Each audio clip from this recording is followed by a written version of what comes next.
The day thou gavest, Lord, is ended.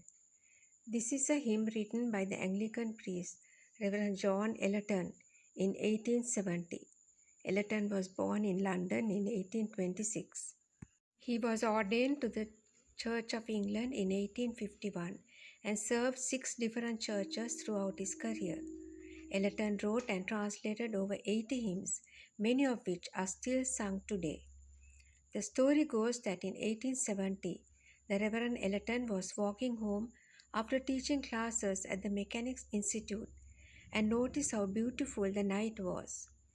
He wrote the lyric based upon that inspiring moment.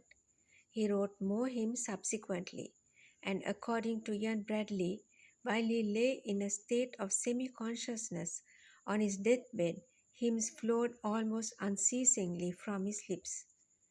Psalm 113, verse 3 says, "From the rising of the sun to its setting, the name of the Lord is to be praised." The hymn has an enduring popularity, coming in third place in a BBC Songs of Praise poll of favorite hymns in 2005. Let us now listen to the hymn sung by the Indian Mass Choir. May God bless you. Amen.